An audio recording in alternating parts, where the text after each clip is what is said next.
Welcome back.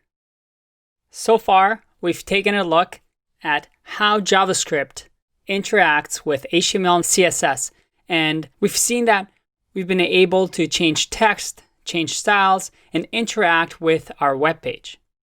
In this video, we're going to try something fun. We're going to have an exercise where we're going to create a background generator so that for our future projects, we can have a nice, awesome gradient for our backgrounds. We're going to use just a few lines of JavaScript to create this. So let's get started. All right, we have a beautiful blank canvas here. Now open up the console so that as we write code, we make sure we don't make any errors. And we're going to start off with a simple HTML file. We'll call it gradient background. And within the body, we'll have a few things. We'll have an H1 that will say background generator. And we'll also have an H2 that will say current CSS background. And we'll have an H3 that will be blank for now because we're going to be putting the CSS style so that people can copy and paste the background gradient from right in here. And obviously we need JavaScript, so we'll add a script tag and we'll do source equals to script.js. Let's refresh. Now I want to show you two cool things that comes with HTML and CSS. The first is the input type color. And the second is CSS's linear gradient.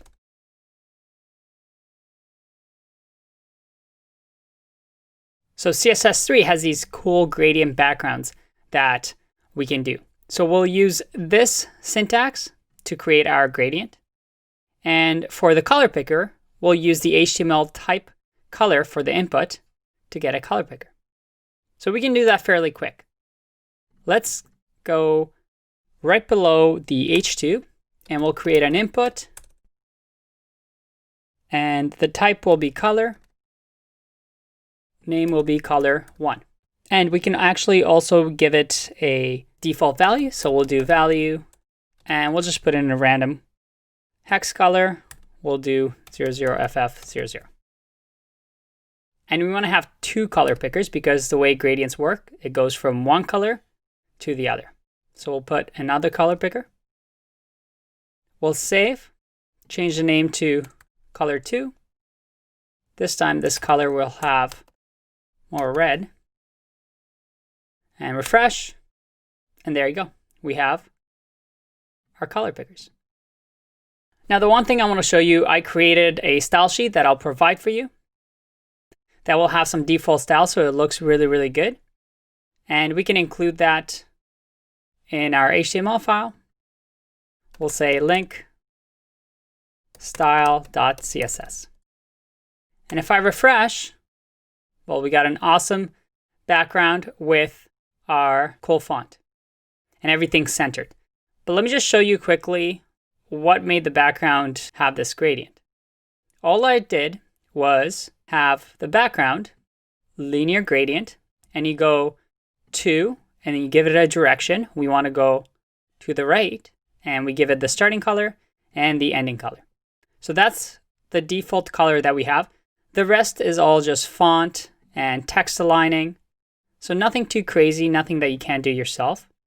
But the one thing that we need is this needs to be interactive.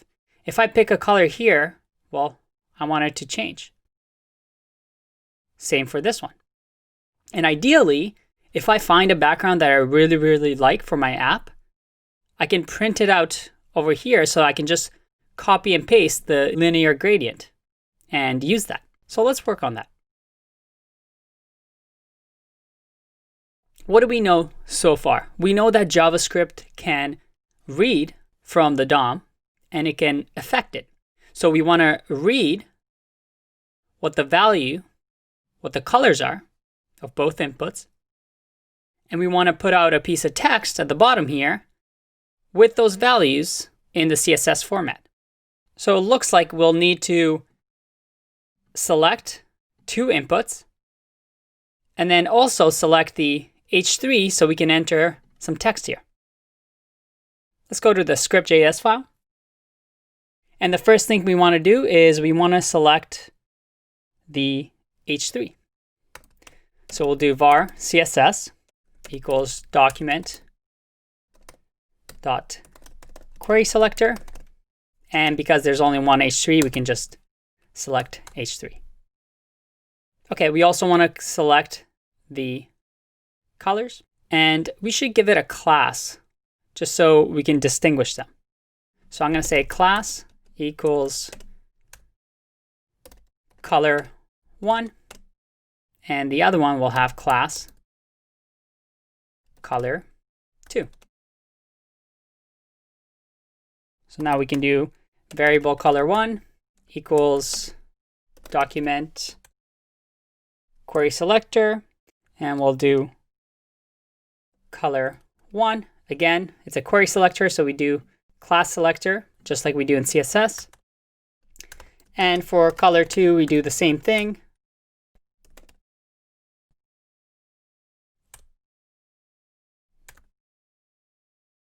This looks good for now. We ideally grab all of these and our background should change. Let's check everything and make sure that we are correct in what we've done so far.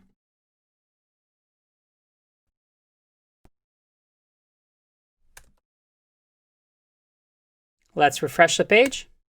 And there you go. We have our H3. That's where we're going to want to have our CSS text. For our background, we have our input, the first one and the second one. Okay, it looks like we're doing everything right. Now, what do we want to happen? We want to listen to an event where we notice the user's actions here. We've learned about click and mouse center and key press, but this isn't really any of those, is it? Well, there's a really good event for inputs, and it's called input. So anytime the input value changes, which it does every time we change the color, we can detect that. So let's think about how we would do this. We want to have color1 to have an event listener that will have input, and it will have a function that for now we can just console.log color1.value. Then we also want the second color to have the same thing, but for color2. Let's refresh and check. We can remove the console logs because we don't need it anymore. Refresh, and let's see. Look at that. Do you see that in the console? This is getting updated. That's pretty cool. All right, so the first one's working. The second one, that's working too. Awesome. So we're grabbing the colors, the color.value. What do we want to do next with this value? Well, we want to change the background color. And how can we do that? Well, the background, if we right-click and do inspect, let me make this bigger, we see that the background is in the body tag. So ideally, we change this. So let's go back to the console, minimize this, and let's try and change the background now with the information that we have. Anytime color1 changes, we want to grab the background style. Well, again, we can say body equals document.get element by, and let's add an ID here. We'll say ID gradient, and we can say get element by ID, and we'll say gradient. Again, we want to make sure that we're actually selecting it, so let's try body and refresh. All right, we're getting the body tag. And if we remember, we can change the style of the body by doing style.background So that's the CSS property, and we can just say red. Let's see if that works. All right, we're changing the color to red, but that doesn't look as good as a gradient. But at least now we know how to change this. So we can say when the first input changes, body.background or style.background equals linear gradient to right. And there's just a syntax you'll have to get used to. And we'll say the first color will be color1.value. And we'll need a comma for that. And the second value will be, let's add a space here, color2.value. So that's the second color picker. And we'll say plus, close the bracket, and the CSS. And we should be good to go. I'm going to put this on a new line just so you can see it.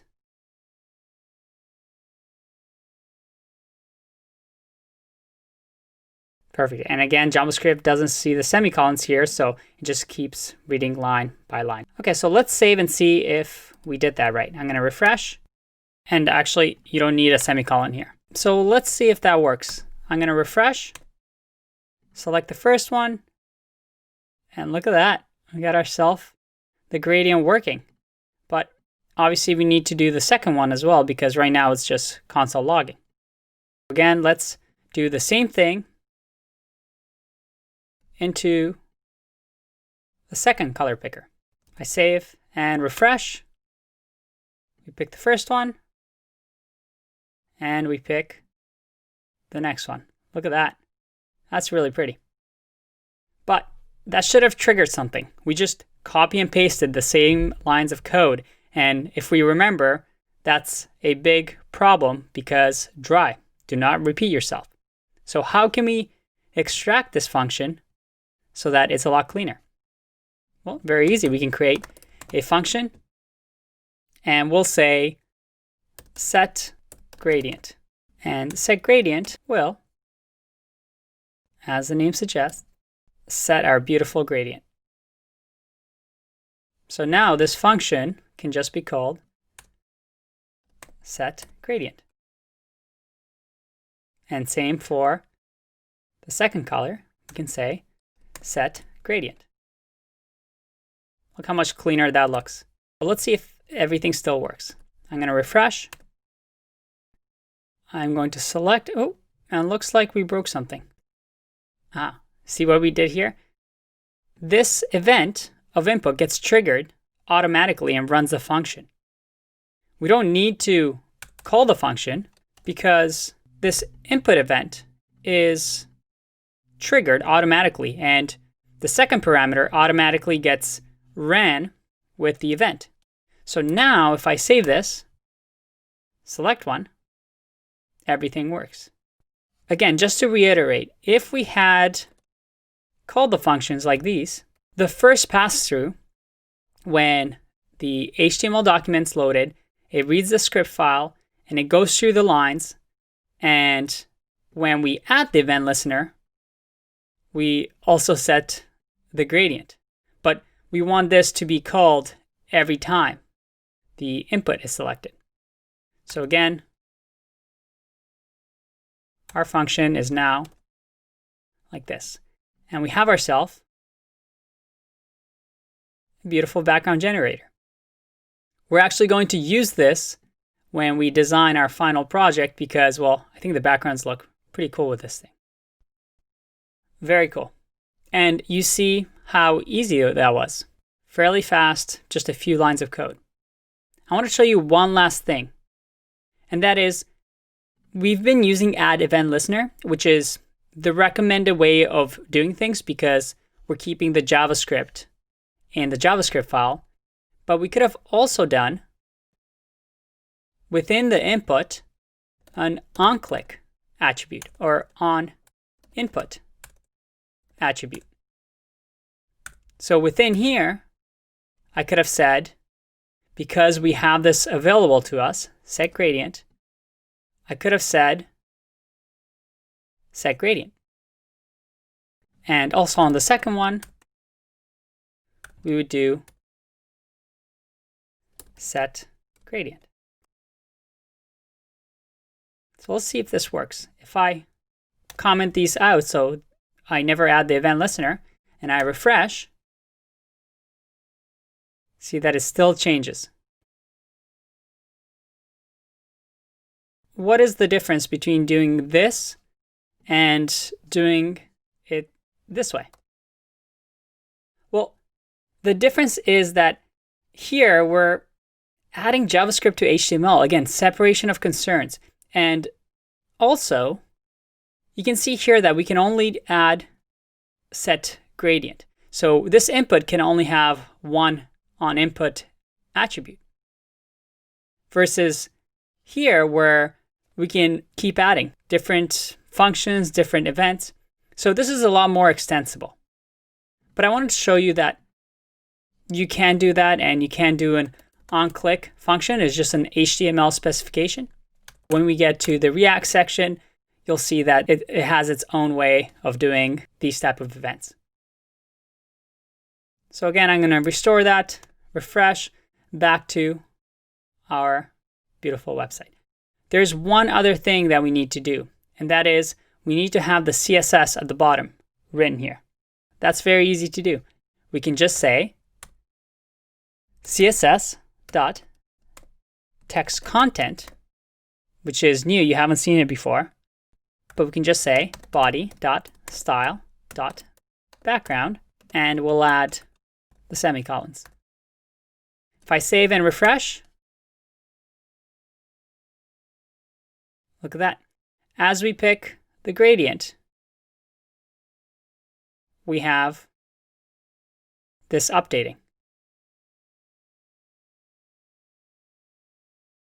Now, a few questions you may have. One, what is this text content thing? Up until now, I've shown you inner HTML. I also showed you create text node. And now we have text content. Like, there's so many things to remember. What does this do? Well, it adds a text content. As you can see, there's many ways to add things to the DOM. And the reason I did this is because I wanted to show you the frustration that a lot of people had in early 2000s when working with the DOM. And in the next video, I'm going to talk about some of those issues and what we did to resolve them. And eventually, when we get into React, we'll see that we actually won't be using any of these because React has extracted all of these out for us so that it's a lot simpler than figuring out how to enter text content, adding event listeners, and all this stuff that can get, frankly, pretty frustrating at times. That's it for now. Let's see what else you can add onto this background. I'll leave the code for you in the next section so you can play around with it and make it even better than it is right now. I'll see you in the next one. Bye-bye.